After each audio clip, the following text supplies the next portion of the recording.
खबरों में आगे बढ़ते बात अब पश्चिम बंगाल की कर लेते, जहां टीएमसी के एक और सांसद ने इस्तीफा दिया। प्रकाश चिकबराई का टीएमसी से इस्तीफा। अब तक 3 राज्यसभा सांसद का इस्तीफा हो चुका है। राज्यसभा में अब टीएमसी के कुल 10 सांसद।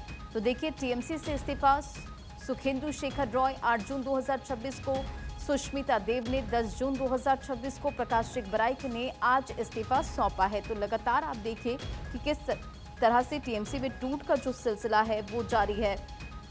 ममता बनर्जी की पार्टी टीएमसी में टूट जारी है। गुरुवार को एक और यानी कि आज एक और राज्यसभा सांसद प्रकाश चिकबराई ने इस्तीफा दे दिया है और पिछले 4 दिनों में 3 राज्यसभा सांसद ममता को छोड़कर जा चुके हैं। मैंडेट पे देखा जा रहा है कि तृणमूल कांग्रेस को मैंडेट नहीं है। गणतांत्रिक देश का गणदेवता अगर चाहता है ये पार्टी को जीता है। क्या ममता से कोई नाराजगी थी? ममता दीदी से कोई नाराजगी? इसी को देखते हुए मैं क्या कोई नाराज? तो देखिए, लगातार आप देख रहे हैं कि किस तरह से टीएमसी में टूट जारी है। गुरुवार को एक और सांसद, राज्यसभा सांसद प्रकाश चिकबराई ने इस्तीफा दे दिया है। पिछले 4 दिनों में 3 राज्यसभा सांसद ममता को छोड़कर जा चुके हैं।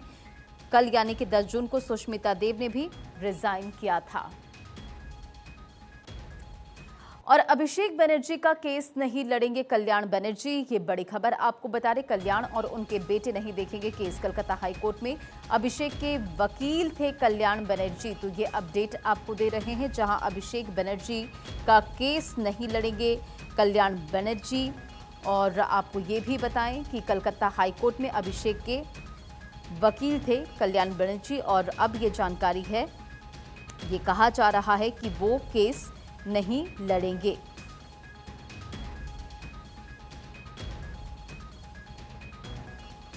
तो देखिए, लगातार आप देख रहे हैं कि टीएमसी में किस तरह से मुश्किलें बढ़ रही हैं।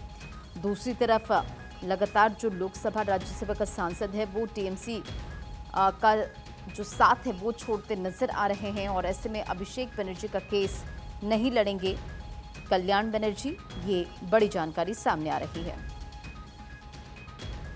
अक्षय इस खबर पर अधिक अपडेट के साथ कनेक्ट हो चुके हैं। अक्षय, ये बड़ी जानकारी मिल रही है कि अभिषेक बनर्जी का केस नहीं लड़ेंगे कल्याण बनर्जी, क्या कुछ जानकारी? देखिए, जो जानकारी मिल रही है, सीआईडी की टीम जो है दिल्ली पहुंची थी। सीआईडी को पूछताछ करनी थी अभिषेक बनर्जी से, लेकिन क्योंकि उनको राहत मिली थी, हालांकि ये खबर निकल के सामने आ रही है कि वो कोलकाता पहुंच चुके हैं। लेकिन कोलकाता हाई कोर्ट में कल्याण बनर्जी केस उनका नहीं लड़ेंगे, ये खबरें निकल के सामने आ रही हैं, जिस वजह से टीएमसी में लगातार सांसदों की टूट हो रही है। हालांकि लोकसभा सांसदों को अधिकतर जो सांसद हैं अभी साइन नहीं मिले हैं, ऐसी खबरें निकल के सामने आ रही हैं, लेकिन 19 से 20 सांसद ये कहा जा रहा है कि टीएमसी छोड़ने के कगार पर हैं। राज्यसभा सांसदों का इस्तीफे का दौर लगातार जारी है। 13 में से 3 सांसदों ने इस्तीफा दे दिया है, जिसमें कि एक तो सुखेंदु शेखर है, दूसरी सुष्मिता देव कल इस्तीफा दिया था, और प्रकाश जी का आज उन्होंने इस्तीफा दे दिया। अब कुल मिलाकर के 10 राज्यसभा सांसद टीएमसी के पास बने हुए हैं। साफ तौर पर है कि एक तरफ लोकसभा सांसदों को बचाने की कवायद, दूसरी तरफ राज्यसभा सांसदों के बचाने की भी कवायद लगातार टीएमसी कर रही है, लेकिन अधिकतर सांसदों के जो फ़ोन हैं वो नॉट रीचेबल बता रहे हैं। टीएमसी की मुसीबतें लगातार बढ़ रही हैं, और सबसे बड़ी बात ये रही है कि जो पत्र सौंपने की बात कही गई थी कि लोकसभा स्पीकर और को अपडेट दे दीजिए अक्षय कि सीआईडी ने शाम 6 बजे पेश होने को कहा, और अभिषेक बनर्जी को सीआईडी का समन भी, इसे लेकर आप पहले भी इसका जिक्र कर रहे थे। दिल्ली सीआईडी की टीम दिल्ली पहुंची थी ताकि अभिषेक बनर्जी से पूछताछ यहां भी की जा सके, लेकिन क्योंकि उनको थोड़ी सी राहत कोर्ट से मिली थी, इसलिए वो पश्चिम बंगाल चले गए थे। अब सीआईडी ये माना जा रहा है कि वहां पर उनसे पूछताछ कर सकती है, और साफ तौर पर है कि कई बार सम्मन देने के बावजूद भी अभिषेक बनर्जी सीआईडी के सामने पेश नहीं हो रहे थे। अब देखना दिलचस्प होगा कि कोलकाता में वो पेश होते हैं या नहीं होते हैं, और अगर नहीं पेश होते हैं तो फिर क्या दलीलें रखते हैं, ये देखना जरूर दिलचस्प रहेगा। एक तरफ राजनीतिक रस्साकसी तो दूसरी तरफ कानूनी पचड़े में ममता बनर्जी और अभिषेक बनर्जी दोनों फंस चुके हैं। ममता बनर्जी तो वहां पर सीआईडी की टीम पहुंची थी, लेकिन ममता बनर्जी के बारे में ये कहा जा रहा है कि उनके पास ऐसा कुछ नहीं है जिससे कि सीआईडी को बहुत कुछ हासिल हो सके। लेकिन अभिषेक बनर्जी और अन्य सांसद, जिसमें कि लोकसभा और राज्यसभा के सांसद हैं, जो कीर्ति आज़ाद हैं, टीएमसी के सांसद हैं, उनका आरोप है कि वहाँ की जो सरकारी मशीनरी है वो सांसदों को भी धमका रही है। पुलिस की जो टीमें हैं लगातार सांसदों के घर की निगरानी बढ़ा रही है और कई सांसदों के घर तक भी अवैध अतिक्रमण बता करके तोड़े गए हैं, जिससे कि ये भगदड़ स्थिति बनी है टीएमसी में। और बीजेपी इसको पूरी तरह से कैश करने की कवायद कर रही है, डरा धमका करके सांसदों को अपने पाले में लाने की कोशिश की जा रही है। लेकिन अब साफ तौर पर है कि ममता बनर्जी जिस तरह से विधायकों का साथ छोड़ रही है, एक तरफ से विधायक लगभग 61 विधायक अलग हो चुके हैं, सांसदों का भी यही है, राज्यसभा सांसदों का इस्तीफा, और दूसरी तरफ लोकसभा सांसदों का एक पत्र ओम बिरला के पास भेजे जाने की खबर है। लेकिन अभी तक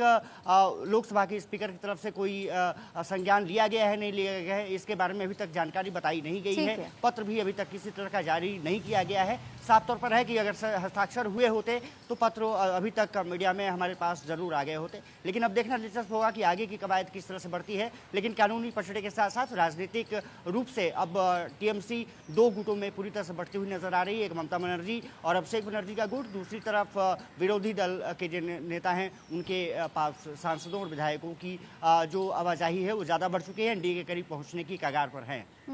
हाँ बिल्कुल, और लगातार हम ये भी देख रहे हैं अक्षय कि किस तरह से टीएमसी में टूट भी बरकरार है। अब देखिए, जो सबसे करीबी माने जाते थे कल्याण बनर्जी ममता बनर्जी के, अब उन्होंने भी ममता को झटका देने का मन बना लिया, यानी कि अभिषेक बनर्जी का वो केस भी नहीं लड़ेंगे।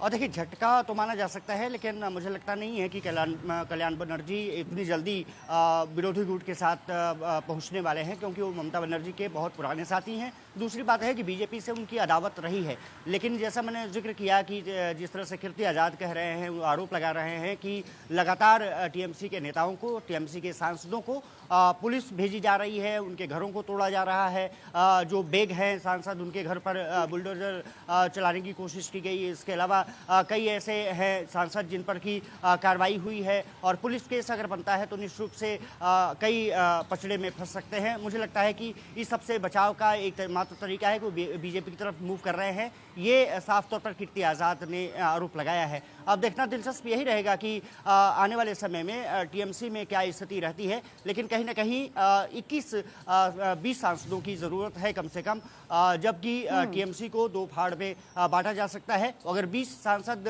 लोकसभा के कंप्लीट हो जाते हैं तो फिर टीएमसी में टूट तय मानी जा सकती है। लेकिन उसी पत्र का इंतजार किया रहा है कि किन सांसदों ने हस्ताक्षर किया है और क्या उन्होंने स्पीकर को जो पत्र सौंपने का दावा किया था वो वाकई संख्या पहुंच चुकी है। ठीक है अक्षय, बहुत बहुत शुक्रिया तमाम जानकारियों के लिए।